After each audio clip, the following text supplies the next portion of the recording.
إن الحمد لله نحمده ونستعينه ونستغفره ونعوذ بالله من شرور أنفسنا ومن سيئات أعمالنا من يهده الله فلا مضل له ومن يضلل فلا هادي له وأشهد أن لا إله إلا الله وحده لا شريك له وأشهد أن محمدا عبده ورسوله يا أيها الذين آمنوا اتقوا الله حق تقاته ولا تموتن إلا وأنتم مسلمون يا أيها الناس اتقوا ربكم الذي خلقكم من نفس واحدة وخلق منها زوجها وبث منهما رجالا كثيرا ونساء واتقوا الله الذي تساءلون به والأرحام إن الله كان عليكم رقيبا يا أيها الذين آمنوا اتقوا الله وقولوا قولا سديدا يصلح لكم أعمالكم ويغفر لكم ذنوبكم ومن يطع الله ورسوله فقد فاز فوزا عظيما أما بعد فإن خير الحديث كتاب الله وخير الهدي هدي محمد صلى الله عليه وعلى آله وسلم وشر الأمور محدثاتها وكل محدثة بدعة وكل بدعة ضلالة وكل ضلالة في النار. قال سبحانه وتعالى النبي أولى بالمؤمنين من أنفسهم وأزواجه أمهاتهم. محترم حضرات، ہر طرح کی تعریف و توصیف، حمد و ثنا، بڑائی، کبریائی اللہ رب العالمین احکم الحاکمین کے لیے لائق و دیبا ہے، جو سارے جہانوں کا بنانے والا اور پالنے والا ہے، بے حد مہربان، نہایت رحم کرنے والا ہے، روز جزا کا مالک ہے، ہر طرح کا نفع، نقصان، عزت، ذلت تن تنہا اسی کے ہاتھ میں ہیں، اور بے شمار درود و سلام کا نزول ہو تمام انبیاء اکرام پر، بالخصوص آخری نبی اور رسول رحمۃ للعالمین جناب محمد رسول اللہ صلی اللہ علیہ وسلم پر۔ بہرحال حمد و صلوات کے بعد سورۃ الاحزاب سے ایک آیت کریمہ میں نے آپ کے سامنے تلاوت کی، جس میں اللہ تعالیٰ نے فرمایا کہ نبی صلی اللہ علیہ وسلم مومنوں کی جانوں پر ان کی اپنی جان سے زیادہ حقدار ہیں، اور نبی کی بیویاں مسلمانوں کی مائیں ہیں۔ آج کے اس خطبہ جمعہ کے لیے جس عنوان کا ہم نے انتخاب کیا ہے وہ کیا ہے؟ وہ سیدہ خدیجہ رضی اللہ تعالیٰ عنہ کی سیرت مبارکہ ہے۔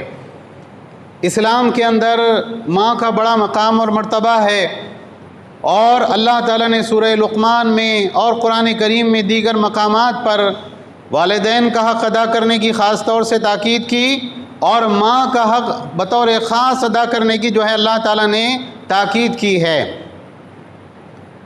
اور ایک انسان اپنی زندگی میں بہت سارے معاملات جو سیکھتا ہے وہ کہاں سے سیکھتا ہے؟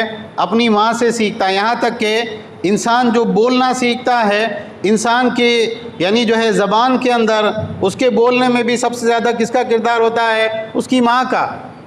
اسی لیے کیا کہا جاتا ہے؟ مادری زبان، ماں کی زبان تمہاری کیا ہے؟ تو کہا جاتا ہے کہ بھئی ماں کی گود بچے کا پہلا مدرسہ ہے، اس لیے اچھی عورت کا انتخاب کرو نکاح کے لیے، تاکہ وہ اپنے بچوں کو اچھی تعلیم دے، اچھی تربیت کرے۔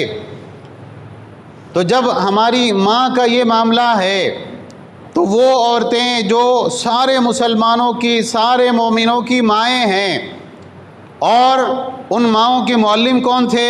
اللہ کے نبی صلی اللہ علیہ وسلم، جنہوں نے باقاعدہ قرآن کی تعلیم دی، سنت کی تعلیم دی، ہر چیز ان کو سکھائی، اور اللہ تعالیٰ نے بطور خاص اپنے نبی کی زوجیت کے لیے ان عورتوں کا انتخاب کیا۔ وہ عورتوں کی سیرت کو پڑھنا، ان کی زندگی کا مطالعہ کرنا، اور پھر ان سے حاصل شدہ سبق کے اوپر عمل کرنا، یہ کتنا ضروری چیز ہوگی۔ آج امہات المومنین کے بارے میں جیسی توجہ ہونا چاہیے اس موضوع کے اوپر، جیسے ان کی سیرتوں کو پڑھنا پڑھانا چاہیے، جیسے ان کی زندگیوں کا جائزہ لینا چاہیے، یہ چیز ہمارے معاشرے میں کم ہے۔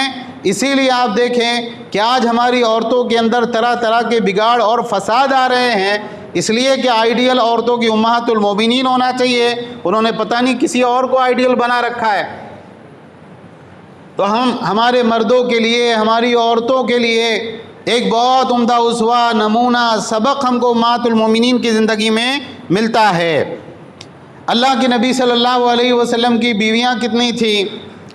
ایک عام مسلمان کے لیے اللہ تعالیٰ نے سورہ نساء میں ذکر کیا اس بات کو کہ اگر ایک انسان ایک سے زائد نکاح کرنا چاہے تو وہ 2 عورتوں سے نکاح کر سکتا ہے، 3 عورتوں سے نکاح کر سکتا ہے، 4 عورتوں سے نکاح کر سکتا ہے، بس یہاں پر بس ہے، اس سے آگے 5واں نکاح کرنے کی بیک وقت میں اس آدمی کو اجازت نہیں۔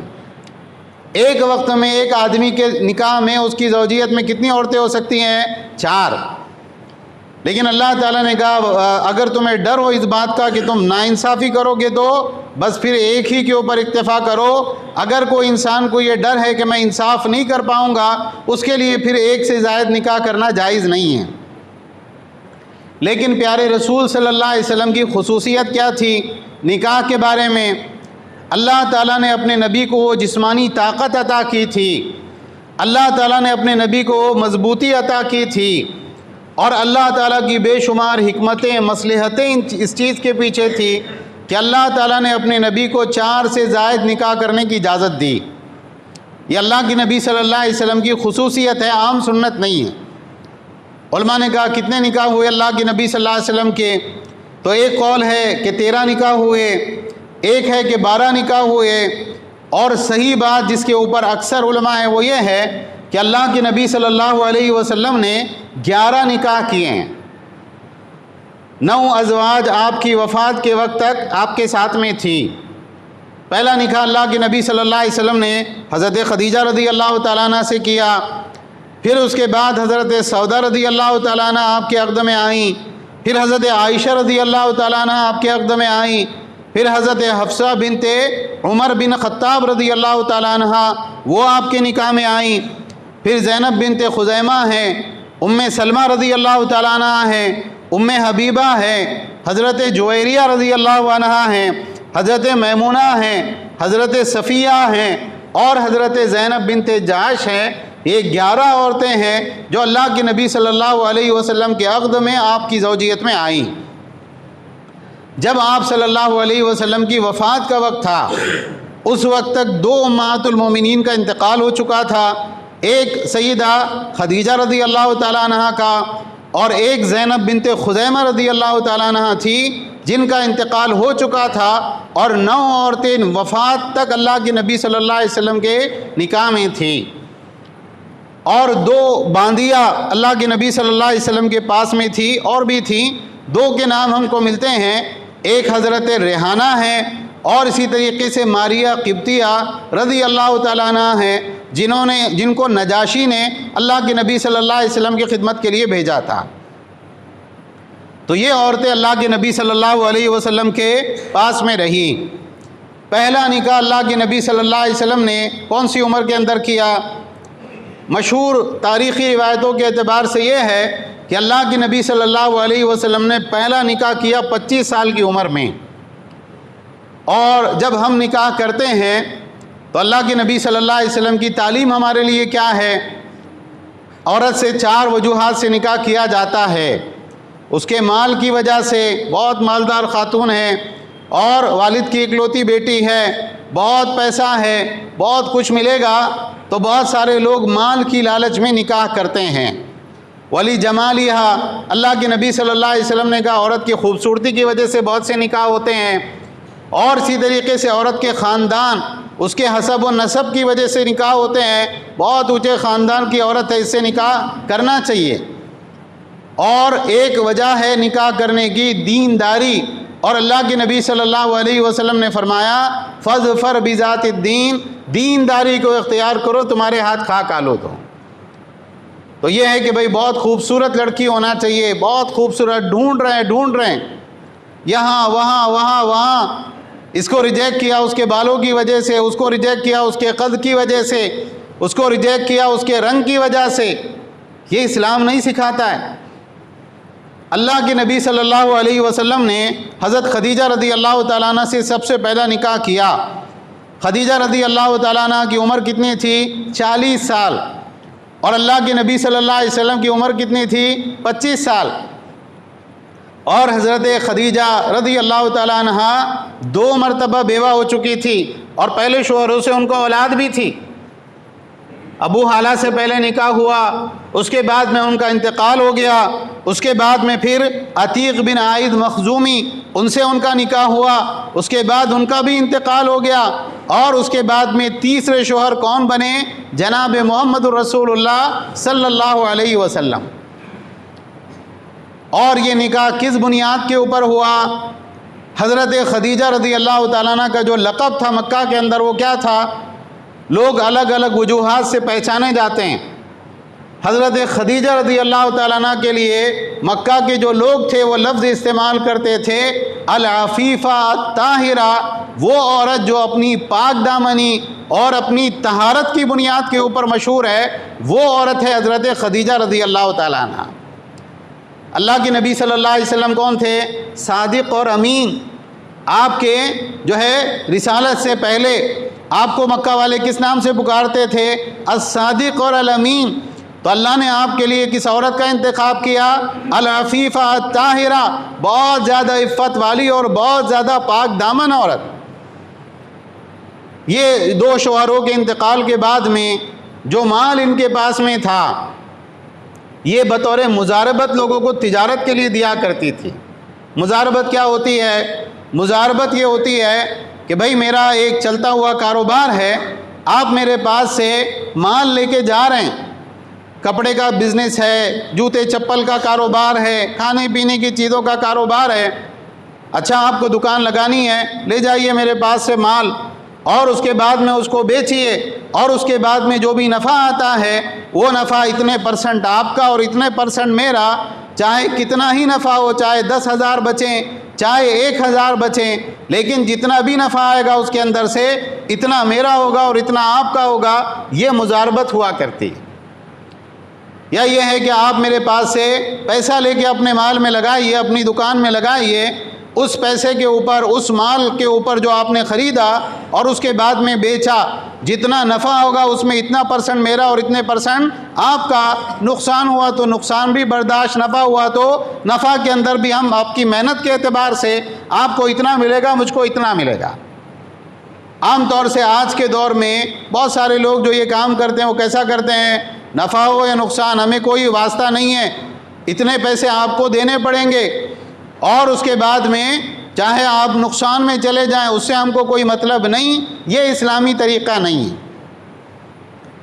تو اللہ کے نبی صلی اللہ علیہ وسلم کو تجارت میں دلچسپی تھی، ابو طالب کے ساتھ آپ آتے جاتے رہے تجارتی اسفار میں۔ انہوں نے کہا محمد اب تم کو کیا کرنا چاہیے؟ خدیجہ کے پاس جا کے بات کرنا چاہیے، بہت سارے لوگ ان کا مال لے کر ملک شام جاتے ہیں تجارت کے لیے، جاؤ ان کے مال سے تجارت کرو، اللہ نفع دے گا۔ اللہ کے نبی صلی اللہ علیہ وسلم آئے، آپ سے بات کی، حضرت خدیجہ رضی اللہ تعالیٰ عنہ نے خصوصی دلچسپی کا اظہار کیا اور اپنے غلام میسرہ کے ساتھ اللہ کے نبی صلی اللہ علیہ وسلم کو تجارت کے لیے ملک شام بھیجا۔ اب حضرت خدیجہ کا غلام آپ کے ساتھ میں ہے، وہ دیکھ رہا ہے آپ کی صداقت کو، آپ کی سچائی کو، آپ کے کاروبار کرنے کے انداز کو، جھوٹ نہیں بولتے ہیں، دھوکہ نہیں دیتے ہیں، خیانت نہیں کرتے ہیں، جو بات ہے بالکل صاف صاف کرتے ہیں، کام سے جی نہیں چراتے ہیں، پوری خصوصیات وہ سارے سفر کے اندر اللہ کے نبی صلی اللہ علیہ وسلم کی خصوصیات کا مشاہدہ کرتا رہا۔ جب واپس مکہ آئے تو دیگر لوگ تو خیانت بھی کرتے تھے، زیادہ جو بکری ہوئی، زیادہ سیل ہوئی اس کو کم بتا کے کم منافع بھی دیا کرتے تھے۔ اللہ کے نبی صلی اللہ علیہ وسلم جب آئے اور آپ نے وہ منافع حضرت خدیجہ کے حوالے کیا تو جتنا عام لوگ دیتے تھے اس سے کئی گنا اللہ کے نبی صلی اللہ علیہ وسلم منافع کما کر حضرت خدیجہ کے پاس لائے۔ اب غلام نے سفر کا سارا واقعہ سنایا، حضرت خدیجہ رضی اللہ تعالیٰ عنہ کو آپ کی شرافت بہت بھائی۔ اللہ کے نبی صلی اللہ علیہ وسلم کو نکاح کا پیغام دینے کا ارادہ کیا، اور آپ کو نکاح کا پیغام دیا کس نے؟ حضرت خدیجہ رضی اللہ تعالیٰ عنہ نے۔ خاندان کی کوئی بزرگ خاتون تھی، ان سے کہا جا کے بات کرو۔ اللہ کے نبی صلی اللہ علیہ وسلم نے کہا میں اپنے چچا سے مشورہ کروں گا، اور اس کے بعد چچا سے مشورہ کرنے کے بعد میں اللہ کے نبی صلی اللہ علیہ وسلم نے وہ پیغام جو ہے قبول کیا، اور اس کے بعد میں قریش مکہ کی مجلس میں اللہ کے نبی صلی اللہ علیہ وسلم کا نکاح حضرت خدیجہ رضی اللہ تعالیٰ عنہ سے ہو گیا۔ آپ اس بات کو غور کریں، اس بات کے اوپر ہمارے یہاں عام طور سے نکاح ہوتے ہیں، اور نکاح کے موقع پر جو باتیں کہی جاتی ہیں نکاح کی اصلاح کے لیے، شادیوں کی اصلاح کے لیے، سال پر سال گزرتے چلے جاتے ہیں۔ فلاں کا نکاح ہوا، فلاں کا نکاح ہوا، یہ رسم ہے، وہ رواج ہے، فلاں چیز ہے، فلاں چیز ہے، لیکن ہماری عام طور سے کیا ہوتا ہے، اصلاح نہیں ہوتی۔ جب اپنی باری ہوتی ہے ہم وہ سارے غلط کام کرتے ہیں جس کے اوپر دوسروں کو متون کرتے ہیں۔ یہاں غور کرنے کی بات یہ ہے کہ حضرت خدیجہ رضی اللہ تعالیٰ عنہ نے اللہ کے نبی صلی اللہ علیہ وسلم کو پسند کیا، اور یہ فطری بات ہے کہ ایک عورت ہے وہ مرد کو پسند کرے گی، مرد ہے وہ عورت کو پسند کرے گا۔ اسلام اس کی ممانعت نہیں کرتا ہے، اور اس کے بعد میں کیا سکھایا جاتا ہے، شرعی اعتبار سے جو شادی کا، نکاح وغیرہ کا معاملہ ہے، آپ فوراً نکاح کریں، نکاح کر کے اپنے ساتھ زندگی گزاریں۔ حضرت خدیجہ رضی اللہ تعالیٰ عنہ کا معاملہ کیا ہے، عمر میں اللہ کے نبی صلی اللہ علیہ وسلم سے بڑی ہیں، بچے والی ہیں، 2 شوہر پہلے انتقال کر چکے ہیں۔ اللہ کے نبی صلی اللہ علیہ وسلم قریش کے سب سے خوبصورت اور سب سے بہترین انسان ہیں۔ کوئی رشتہ دار آیا کہ بیچ میں بولنے کے لیے؟ ٹھیک ہے، اللہ کے نبی صلی اللہ علیہ وسلم کی والدہ انتقال کر چکی تھی، لیکن ظاہر سی بات ہے آپ کی دوسری رشتہ دار خواتین بھی تو موجود تھی نا۔ ارے ایسا کیسا نکاح کر رہے؟ وہ عورت تو دو بار اس کے شوہر مر چکے ہیں، اس عورت کا تو معاملہ ایسا ہے کہ جو اس سے شادی کرتا وہ مر جاتا۔ ارے آپ سے عمر کے اندر بڑی ہے، آپ کو تو بڑی خوبصورت بچی ملے گی، ہم آپ کی شادی کرائیں گے، ہمارے ارمان تھے، ہمارے ارمان کیسے نکلیں گے؟ یہ چیز اس زمانے میں موجود ہی نہیں تھی، نہ اسلام سے پہلے نہ اسلام کے بعد میں۔ بھئی اگر گھر کی خواتین ہیں، گھر کی عورتیں ہیں، وہ لڑکی کی جسمانی خوبصورتی دیکھنے کی بجائے اس کے اخلاق دیکھیں، اس کا کردار دیکھیں، اس کو کتنا علم ہے، کتنی دینداری اس کے اندر ہے، کیونکہ گھر کے مرد تو جا نہیں سکتے پردے میں۔ اور اگر دینداری کے اعتبار سے، شرافت کے اعتبار سے، اس اعتبار سے اگر لڑکی اوکے ہے، آپ کو پسند ہے، لڑکا بولے مجھے پسند ہے، ٹھیک ہے الحمدللہ ہم تمہاری شادی کرانے کے لیے تیار ہیں، سارے مسئلے ہی ختم ہو جائیں گے۔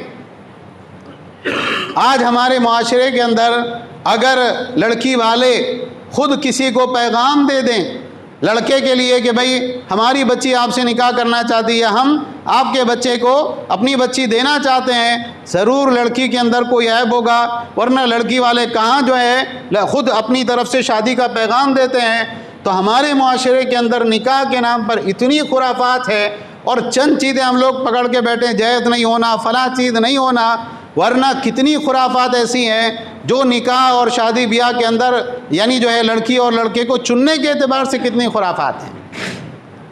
اللہ کے نبی صلی اللہ علیہ وسلم کا نکاح حضرت خدیجہ رضی اللہ تعالیٰ عنہ سے ہو گیا، اور علماء نے حضرت خدیجہ رضی اللہ تعالیٰ عنہ کی سیرت میں اس ضمن میں ایک بات کہی ہے کہ اگر عورت اپنے پردے کا خیال کرتے ہوئے، اپنی حیا اور عزت و آبرو کا خیال کرتے ہوئے کوئی تجارت کرتی ہے، گھر میں کوئی کام کاج کرتی ہے، کوئی ہنر اس کے پاس میں ہے، اور اس کے ذریعے سے وہ مال کماتی ہے، تو اصل تو یہ کہ کمانا مرد کی ذمہ داری ہے۔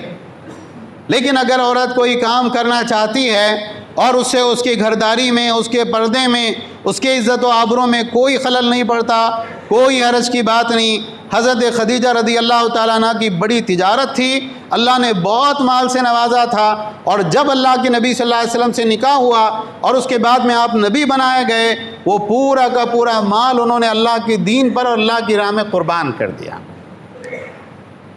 بہرحال حضرت خدیجہ رضی اللہ تعالیٰ عنہ سے نکاح ہوا، اور کیا خصوصیت ہے حضرت خدیجہ رضی اللہ تعالیٰ عنہ کی؟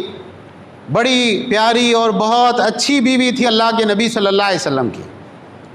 عام طور سے کیا ہوتا ہے، کتنا ہی اچھا جوڑا ہو، کتنے ہی مزاج ملتے ہوں، کبھی نہ کبھی میاں بیوی میں اختلاف ہوتا ہے۔ ایسا نہیں ہو سکتا کہ بھئی میاں بیوی کے اندر کبھی اختلاف نہ ہو، کبھی لڑائی جھگڑا نہ ہو، کبھی کہا سنی نہ ہو۔ اور چونکہ مرد کا مقام بڑا ہے، مرتبے کے اعتبار سے اللہ نے مرد کو قوام بنایا ہے، تو اصولی طور پر تو یہ ہونا چاہیے کہ اگر مرد کی غلطی ہے وہ خود بھی آگے بڑھ کر اپنی بیوی کو منا لے اور اپنی بیوی کو راضی کر لے۔ بعض مرتبہ اللہ کے نبی صلی اللہ علیہ وسلم کی دیگر بیویاں آپ سے ناراض ہوتی، آپ ان کو منا لیا کرتے تھے۔ لیکن اگر عورت خود آگے بڑھ کے پہل کرے اور آگے بڑھ کے جھگڑے کے موقع پر، غصے کے موقع پر اپنی انا کو بالائے طاق رکھ کر خود آگے بڑھ کر اپنے شوہر کو راضی کرے، اللہ کے نبی صلی اللہ علیہ وسلم نے کیا فرمایا؟ وہ عورت جنتی ہے۔ صحیح حدیث ہے، شیخ البانی نے الصحیحہ میں ذکر کر کے کہا ہے کہ اس کی سند اپنے شواہد کی وجہ سے قوی ہے۔ اللہ کے نبی صلی اللہ علیہ وسلم نے فرمایا الا اخبرکم برجالکم فی الجنہ، میں تمہیں جنتی مردوں کے بارے میں نہ بتاؤں، خبر دوں؟ صحابہ نے کہا بلا یا رسول اللہ، اللہ کے رسول ضرور بتائیے۔ تو اللہ کے نبی صلی اللہ علیہ وسلم نے فرمایا النبی فی الجنہ، نبی، ہر نبی جنتی ہے، والصدیق فی الجنہ، اور ہر صدیق جنتی ہے، والشہید فی الجنہ، اور جو آدمی اللہ کی راہ میں لڑتے ہوئے شہید ہو گیا وہ جنتی ہے، یا اور دیگر جو ہے شہادت کے ذرائع میں سے کوئی دریا اس کو ملا اور وہ شہید ہو گیا وہ جنتی ہے، والمولود فی الجنہ، اور وہ چھوٹا بچہ جو پیدائش کے وقت میں اس کے بعد میں وفات پا جائے وہ جنتی ہے، والرجل یدور اخاہ فی ناحیۃ المصر لا یدورہ الا للہ فی الجنہ، اور ایک آدمی اپنے شہر کے دوسرے کنارے پہ جا کے اپنے کسی مسلمان بھائی سے ملے صرف اللہ کو راضی کرنے کی نیت سے، تو یہ زیارت کرنے والا کون ہے؟ جنتی ہے۔ پھر آپ نے فرمایا الا اخبرکم بنسائکم فی الجنہ، میں تمہیں جنتی عورتوں کے بارے میں نہ بتاؤں؟ آپ نے فرمایا کل ودود ولود اذا غضبت او اسیء الیہا او غضب زوجها قالت هذه یدی فی یدک لا ابتہل بغمض حتی ترضی، ہر وہ عورت جب شوہر اس پہ غصہ ہو جائے، اس کے ساتھ بدسلوکی کرے، اس سے ناراض ہو جائے، تو وہ اپنے شوہر سے کیا کہے؟ میرا ہاتھ آپ کے ہاتھ میں ہے، میں جب تک آرام نہیں کروں گی، سونے کے لیے نہیں لیٹوں گی جب تک آپ مجھ سے راضی نہیں ہو جاتے۔ یعنی وہ اپنے آپ کو چھوٹا بنا کے اپنے شوہر کو راضی کر لے، شوہر کے ساتھ صلح صفائی کر لے، آگے بڑھ کر صلح کرنے میں پہل کرے۔ اللہ کے نبی صلی اللہ علیہ وسلم نے کہا جنتی عورت ہے۔ مرد کے لیے تو بہت سارے کام ہیں، اس کو کر کے جنت میں جائے گا، شہید ہونا پڑے گا اس کو، اور عورت کے لیے کیا ہے؟ شوہر سے محبت کرتی ہے، کثرت سے اولاد جو ہے شوہر کی پیدا کرتی ہے، اور شوہر کی راضی اور خوشی ہونے کا خیال رکھتی ہے۔ اللہ کے نبی صلی اللہ علیہ وسلم نے کہا جنتی عورت ہے۔ تو میاں بیوی میں ناراضگی ہوتی ہے بعض مرتبہ، خود اللہ کے نبی صلی اللہ علیہ وسلم کی دیگر بیویوں سے کبھی نہ کبھی آپ کی ناراضگی ہوئی، کچھ ایسے معاملات ہوئے، لیکن سیدہ خدیجہ رضی اللہ تعالیٰ عنہا وہ واحد خاتون ہے شاید پوری دنیا میں، پوری انسانی تاریخ میں، کہ اللہ کے نبی صلی اللہ علیہ وسلم کے ساتھ تقریباً 24 سال کچھ مہینے رفاقت میں رہی، ان کی وفات تک ایک واقعہ ان کی زندگی میں ایسا نہیں ملتا کہ اللہ کے نبی صلی اللہ علیہ وسلم ان سے ناراض ہوئے۔ یہ تعجب خیز بات ہے۔ یعنی علماء نے کہا کہ اگر خدیجہ رضی اللہ تعالیٰ عنہ کی اور کوئی کرامت نہ ہوتی اور کوئی ان کا معاملہ نہ ہوتا، خالی اگر یہ بات ہوتی کہ انہوں نے اللہ کے نبی صلی اللہ علیہ وسلم کی وہ خدمت کی، وہ دیکھ بھال کی کہ اللہ کے نبی صلی اللہ علیہ وسلم ساری زندگی ان سے کبھی ناراض نہیں ہوئے، کہا یہ خود حضرت خدیجہ کی شرافت کے لیے، ان کی بزرگی کے لیے، ان کے مقام کے لیے بہت بڑی بات تھی۔ اور آپ جانتے ہیں اسلامی تعلیم کیا ہے؟ حل جزاء الاحسان الا الاحسان۔ جب آپ کے ساتھ کوئی بھلا رویہ اختیار کرے تو آپ کو کیا کرنا چاہیے؟ آپ کو بھی بھلائی کے ساتھ اس کا جواب دینا چاہیے۔ اللہ کے نبی صلی اللہ علیہ وسلم نے ان کی خدمات، ان کے ساتھ دینے اور ان کے جو ہے اس انداز کا اللہ کے نبی صلی اللہ علیہ وسلم نے کیا جواب دیا؟ عربوں میں ایک سے زیادہ شادیاں کرنے کا عام رواج تھا۔ آج ہمارے یہاں تو ایک بہت بڑی مشکل چیز ہے وہ، لیکن عربوں میں عام رواج تھا کہ لوگ ایک کے بعد ایک دوسری شادیاں کر لیا کرتے تھے، اور وہاں کوئی عیب نہیں سمجھا جاتا تھا، اور ہے بھی نہیں عیب۔ عام طور سے لوگ باندیاں رکھا کرتے تھے، لیکن جب تک حضرت خدیجہ رضی اللہ تعالیٰ عنہ حیات رہی 25 سال کے قریب آپ کی رفاقت میں حضرت خدیجہ رہی ہیں. اللہ کے نبی صلی اللہ علیہ وسلم نے ان کی زندگی کے اندر کبھی دوسرا نکاح نہیں کیا، نہ آپ نے کسی عورت کو بطور باندی کے اپنے پاس میں رکھا. آج بہت سی مرتبہ گھر میں عورت ایک یعنی انسیکیور ہوتی ہے، محفوظ نہیں سمجھتی اپنے آپ کو. پتہ نہیں کیا چل رہا ہے ان کا باہر، دوسرا نکاح تو نہیں کر لیے، بہت باہر رہ رہے، ٹائم پہ گھر پہ نہیں آتے، باہر کے سفر بہت زیادہ ہو رہے، ایسا کچھ تو بھی لگ رہا ہے. وہ بیچاری ہمیشہ تلاش میں رہتی ہے کہ بھئی کیا مسئلہ، کیا چل رہا ہے.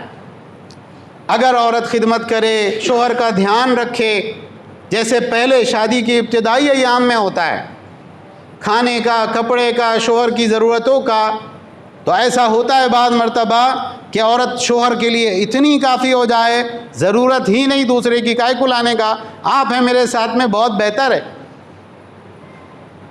حضرت خدیجہ رضی اللہ تعالیٰ عنہ کی مقام اور مرتبے کے اعتبار سے ایک چیز علماء نے یہ لکھی ہے کہ اللہ تعالیٰ نے جتنی اولاد اللہ کے نبی صلی اللہ علیہ وسلم کو دی، صاحب کس کے بطن سے ہوئی؟ حضرت خدیجہ کے بطن سے. اللہ کے نبی صلی اللہ علیہ وسلم سب سے طاقتور انسان تھے. اللہ نے سب سے زیادہ طاقت آپ کو دی تھی، جسمانی اعتبار سے، مردانہ اعتبار سے.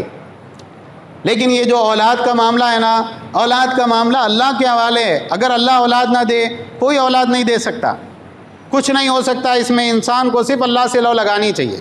جسمانی طور پہ اپنا علاج کرانا ہو، کوئی مسئلہ ہے، ٹھیک ہے، عورت مرد اپنا علاج کرائیں، لیکن اس کے علاوہ تعویذ گنڈے دوسری چیزیں اس کے پیچھے نہیں پڑنا چاہیے. 11 بیویاں ہیں اللہ کے نبی صلی اللہ علیہ وسلم کی، اور ان 11 بیویوں کے اندر حضرت خدیجہ رضی اللہ تعالیٰ عنہ سے اللہ نے اولاد دی، لڑکے بھی دیے، لڑکیاں بھی دی. لیکن اور دیگر امہات المومنین ہیں، بعض امہات المومنین کو خواہش بھی ہے کہ اللہ آپ کے ذریعے ہم کو اولاد دے، اللہ نے نہیں دی، اللہ کی حکمت اور مصلحت ہے. تو اللہ کے نبی صلی اللہ علیہ وسلم کے جو صاحبزادے حضرت قاسم ہیں، اور اسی طریقے سے حضرت عبداللہ ہیں، اور اسی طریقے سے اللہ کے نبی صلی اللہ علیہ وسلم کی بیٹیاں ہیں، فاطمہ ہیں، ام کلثوم ہے، رقیہ ہے، زینب ہے. یہ ساری اولاد کس کے بطن سے ہوئی؟ حضرت خدیجہ رضی اللہ تعالیٰ عنہ کے. اور ایک صاحبزادے آپ کے ابراہیم ہیں، جو ماریہ قبطیہ جو باندی ہے، ان کے بطن سے پیدا ہوئے. لیکن اللہ تعالیٰ کی حکمت اور مصلحت تھی کہ اللہ کے نبی صلی اللہ علیہ وسلم کا کوئی لڑکا بڑی عمر کو نہیں پہنچا، بچپن ہی کے اندر وہ سب کے سب انتقال کر گئے. اور اللہ کے نبی صلی اللہ علیہ وسلم کی جو بیٹیاں ہیں، 3 بیٹیاں آپ کی زندگی میں ایک کے بعد ایک انتقال کی. ایک بیٹی حضرت فاطمہ آپ کی وفات کے وقت میں زندہ تھی، اور اس کے بعد میں آپ کے اہل خانہ میں سب سے پہلے انتقال آپ کی اسی بیٹی کا ہوا. تو یہ اللہ سبحانہ و تعالیٰ کی حکمت اور مصلحت ہوتی ہے. زندگی اور موت کے معاملات کوئی نہیں کر سکتا، اللہ ہی کے ہاتھ میں ہے. اللہ تعالیٰ کی حکمت اور مصلحت ہوتی ہے، اللہ اس کو زندگی دیتا ہے. اللہ کی حکمت اور مصلحت ہوتی ہے، اللہ تعالیٰ اس کو اٹھا لیتا ہے. ایک انسان کتنے ہی بڑے مقام اور مرتبے کا کیوں نہ ہو، وہ کسی کو زندگی اور موت دینے کا اختیار نہیں رکھتا ہے. حضرت خدیجہ رضی اللہ تعالیٰ عنہ کی فضیلت میں اور بھی جو ہے بہت ساری باتیں ہیں. اس سلسلے میں آپ دیکھیں کہ حضرت خدیجہ رضی اللہ تعالیٰ عنہ بڑی مالدار خاتون تھی. لیکن جیسے حضرت ابو بکر ہیں، اور اسی طریقے سے آپ کے دیگر دوست ہیں، حضرت ابو بکر نے اپنا مال اللہ کے نبی صلی اللہ علیہ وسلم کے لیے بے جھجک قربان کیا. ایسے ہی سیدہ خدیجہ رضی اللہ تعالیٰ عنہ نے اللہ کے نبی صلی اللہ علیہ وسلم پر بے جھجک اپنا مال لگایا. جب آپ نبی بنائے گئے، سب سے پہلے پوری امت کے اندر اللہ کے نبی صلی اللہ علیہ وسلم نے کس کو بتایا؟ حضرت خدیجہ رضی اللہ تعالیٰ عنہ کو. اور حضرت خدیجہ رضی اللہ تعالیٰ عنہ نے کوئی وقت نہیں لیا، جب آپ نے ان کو یہ بات بتلائی، فوری طور سے انہوں نے کلمہ پڑھ کر ایمان قبول کیا. سب سے پہلے پوری امت کے اندر ایمان لانے والی خاتون کون ہے؟ حضرت خدیجہ ہیں. مردوں کے اندر ابو بکر رضی اللہ تعالیٰ عنہ سب سے پہلے ایمان لائے. غلاموں کے اندر آزاد کردہ غلام حضرت زید بن حارثہ رضی اللہ تعالیٰ عنہ سب سے پہلے ایمان لائے. حضرت علی بن ابی طالب رضی اللہ تعالیٰ عنہ سب سے پہلے ایمان لائے بچوں میں. علماء نے کہا دیکھیے ابو بکر رضی اللہ تعالیٰ عنہ تو ٹھیک ہے باہر کے آدمی تھے، لیکن حضرت خدیجہ رضی اللہ تعالیٰ عنہ کے علاوہ غلاموں میں پہلے اسلام قبول کرنے والے زید بن حارثہ کہاں رہا کرتے تھے؟ حضرت خدیجہ کی تربیت میں، ان کے گھر میں۔ علی بن ابی طالب رضی اللہ تعالیٰ عنہ ہیں، چونکہ اللہ کے نبی صلی اللہ علیہ وسلم کی والد کی وفات کے بعد میں حضرت ابو طالب نے اللہ کے نبی صلی اللہ علیہ وسلم کی پرورش کی تھی، تو اللہ کے نبی صلی اللہ علیہ وسلم احسان اتارا کرتے تھے۔ آپ نے کیا کیا؟ جب ان کے گھر کے حالات ٹھیک نہیں تھے، حضرت علی کو آپ نے اپنے گھر میں لے لیا اور آپ نے ان کی کفالت کی، تو حضرت زید اور حضرت علی رضی اللہ تعالیٰ عنہ ہیں، ان کے اسلام قبول کرنے میں بھی کس کا سب سے بڑا ہاتھ ہے؟ حضرت خدیجہ کا۔ تو یہ اللہ کے نبی صلی اللہ علیہ وسلم کی بیوی ہے۔ ایک آخری بات کہہ کے ہم اپنی بات ختم کریں گے، کتنا بڑا مقام اور مرتبہ ہے، انسان سوچ بھی نہیں سکتا ہے۔ ایک مرتبہ اللہ کے نبی صلی اللہ علیہ وسلم کی خدمت میں ہیں، حضرت جبریل علیہ السلام تشریف لاتے ہیں، اور جبریل علیہ السلام آ کے کیا کہتے ہیں؟ اے اللہ کے نبی، حضرت خدیجہ رضی اللہ تعالیٰ عنہ سے کہیے اللہ نے آپ کو سلام کہا ہے۔